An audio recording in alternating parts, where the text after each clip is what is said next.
There are nearly 25 million unemployed in Europe, of whom more than 17 million are in eurozone. 1 in 5 young people in the EU cannot find a job. That is nearly 5 million youngsters.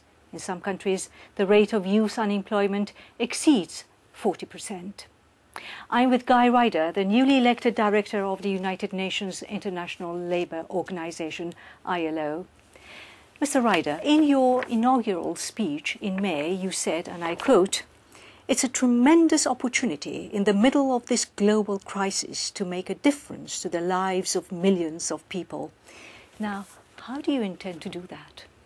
Well, you've described the drama of the European unemployment crisis, and I really believe it is dramatic. What I said in my inaugural speech was that the ILO, if it is to be a success, has to touch the lives of these people. We can do it in very different ways. We can do it through working with the ILO's own member states. It's a world organization with 185 member governments.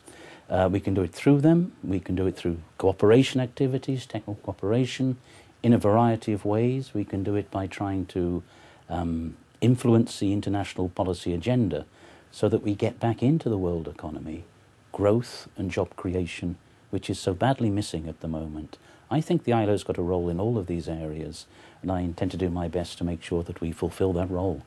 You've called on various governments for cooperation, but to what extent do you have authority? Do you have teeth? And how sharp are they? Like many international organisations, we have to make the case for doing what we consider to be the right thing, offering people not only an opportunity of a job, but what we call a decent job, a job which pays at a level which offers you a decent standard of living. This is all very well, but it's an ideal world. What's happening in Europe in particular is that governments and businesses are spreading jobs thin. That is, jobs are now being made available, if at all, on a temporary part-time basis. But that creates not only uncertainty, insecurity, but also social unrest and eventual poverty. How are you going to address that particular problem? Jobs are not available, but of this nature. You're quite right to point not only to the number of jobs that we need to create, but to their quality. Temporary part-time jobs can have their place in a well-functioning labour market, but they have to be taken up as a choice, not as an obligation, in the absence of a full-time secure job. We have a situation, particularly in Europe, but around the world, where countries are having to look at their finances. We've been through the whole of the financial crisis. This has left very big holes in public budgets, and often it's the world of work, the labour market, which is having to feel the effects of austerity measures. I think we have to review this austerity path that we're on. I think the stage we've reached today shows that there is a need for a new start. Secondly, we have to prepare people for the world of work. We have to look at skills development for young people. We need specifically targeted plans. I would call for a universal youth guarantee that says that any young person in that situation will be offered either a job experience or further training when they leave school. That's very logical, but the fact of the matter is that we are in a recession. There aren't financial resources available. It's so bad that governments are nibbling off old people's pensions. So for all this that you're talking about, you need financial resources, and they just don't have it. Well, they do. I would argue that they do. Let's take this example of a youth guarantee scheme. It actually is a relatively cheap option for governments. Our estimates are that for 0.5% of overall government spending, you can provide a youth guarantee scheme for all young people of this nature. It's not that expensive.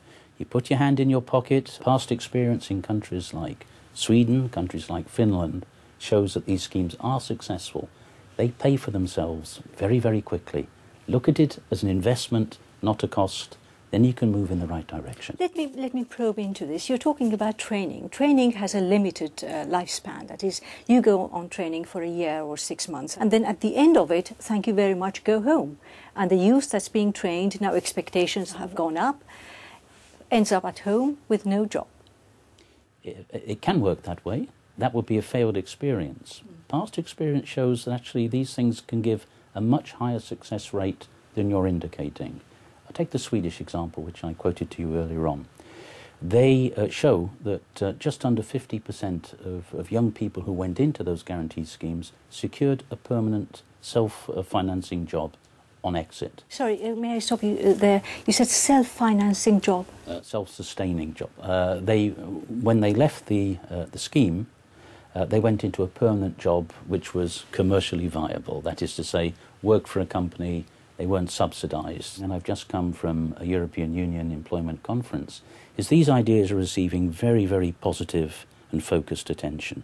I think we're going in the right direction, partly because I think people understand with the levels of youth unemployment that we have today in Europe, we do need change. And I think policymakers know that we can't carry on in the same direction. These are small steps in the right direction, but by no means ideal. Here they've started talking about the lost generation.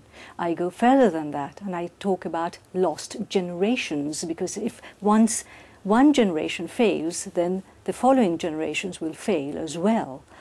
So what you're talking about here is time. Europeans or governments are offering limited opportunities of training to a limited number of people, and then expect the generation to lift itself up. There aren't simply enough opportunities, and we're talking about lost generations. Yeah. I think the rhetoric, if I can call it that, of a lost generation is real. All the evidence shows that if school leavers are out of the labour market for a year or more, it is very difficult for them to get back in. Or if they do get back in, they get back in very disadvantaged conditions, and it affects the whole trajectory of their working life right through the decades.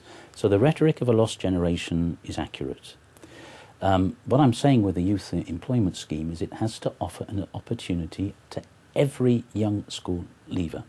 It isn't enough, and you're quite right, it's not enough to pick up a few here and a few there and hope that that will make a difference.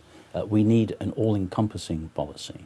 Now, this is all well and good, but we also need an economic environment where the economies begin to grow, where jobs generally are being created. I do understand very well that you're not going to create through special schemes permanent, effective solutions within an economic situation where we're shrinking and shrinking and shrinking. So you need a favourable environment, but within that favourable environment, and honestly we don't have it today. The ideal situation that you described will take time to arrive. How do you see the future? It will take some time to get to where we need to be, which is to restore high levels of employment in Europe. It will take a long time. But we can't, that doesn't mean we should delay beginning. The Chinese say a long journey starts with one step. That first step has to be taken today. And in the employment conference in which I have come, we got extremely strong messages, political messages, from the top level of the European Union's leaders. European politicians understand the situation is urgent, the situation is dramatic, and action has to start now. So there is no time to lose, even if the results will take time to come through. Guy Ryder, thank you. Thank you.